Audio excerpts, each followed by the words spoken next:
आज हम पढ़ने वाले हैं फ्यूचर टेंस के बारे में। और फ्यूचर टेंस कितने टाइप के होते हैं, क्या रूल्स है, क्या एग्जाम्पल है, आज हम इस फ्यूचर टेंस में पढ़ेंगे।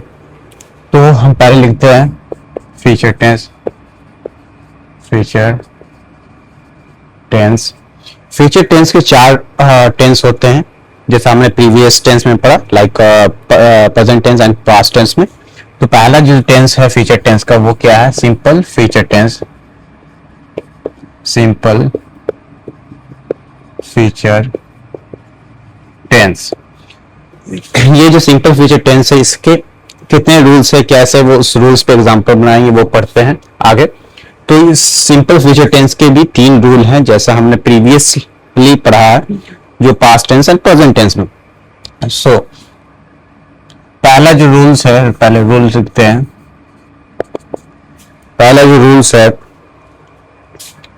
Subject plus will plus V1। Okay, पहला रूल है हमारा फ्यूचर सिंपल फ्यूचर टेंस का। उसका दूसरा रूल क्या है?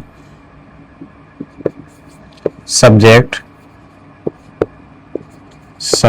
Plus will plus not plus V1। ये दूसरा रूल है। अब तीसरा रूल क्या है वो देखते हैं। तीसरा रूल है हमारा will plus subject plus V1। ये हमारा तीसरा रूल है। ये तीन काइंड ऑफ रूल्स हैं सिंपल फ्यूचर टेंस के। ओके, तो इस रूल्स पे हम कैसे एग्जाम्पल बनाते हैं, कैसे हम यूज करेंगे, उसके बारे में पढ़ते हैं। तो एग्जाम्पल हम अभी देखते हैं कैसे हम इस पे बनाएंगे। तो सब्जेक्ट क्या है? सब्जेक्ट जैसा आपको पता है कि subject I, you, we, they, he, she होता है। तो यहां पे हम लिखते हैं यू। उसके क्या है? विल है। विल से क्या V1 है, तो वर्ब का V1 है, कोई वर्ड का V1। तो आई विल गो यहां पे यूज करेंगे, ये वर्ड है V1 है। सो दूसरा रूल क्या बोलता है हमारा? Subject plus will plus not plus V1। तो दूसरा, ये पहला का एग्जांपल है, ये दूसरा का एग्जांपल है। सब्जेक्ट हो गया ही, सो विल सो क्या? नॉट सो क्या? V1 है। सो V1 क्या लिख देंगे हम? ईट।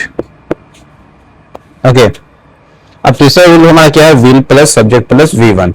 ये हमारा क्वेश्चन रूल्स है। जैसा आपको पता है कि जो पहला रूल है वो पॉजिटिव सेंटेंस रूल है, दूसरा रूल नेगेटिव सेंटेंस रूल है, तीसरा जो रूल है वो क्वेश्चन सेंटेंस रूल है।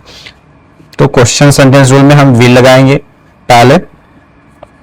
तीसरा रूल हो गया विल प्लस सब्जेक्ट है, तो सब्जेक्ट क्या लगाएंगे? V। तो क्या है? V1। तो V1 क्या लगाएंगे? खुद ही वर्ड का V1 लगाएंगे। Will we read. तो इस तरह से आप ये एग्जांपल बना सकते हैं। जो पहला रूल्स का एग्जांपल है वो सिंपल लाइन में सेंटेंस बनता है। वो दूसरा रूल का जो एग्जांपल है वो नेगेटिव लाइन में एग्जांपल बनेगा। तीसरा जो रूल्स है वो क्वेश्चन लाइन में एग्जांपल बनेगा। इस तरह से आप सिंपल फ्यूचर टेंस को बनाते हैं और आप बना सकते हैं और इसको प्रैक्टिस कर सकते हैं आप अपने डेली लाइफ में। और आपको इसको प्रैक्टिस करना है और हमें बताना है कमेंट में आप कैसे ये चीज को यूज कर रहे हैं आप अपने डेली लाइफ में।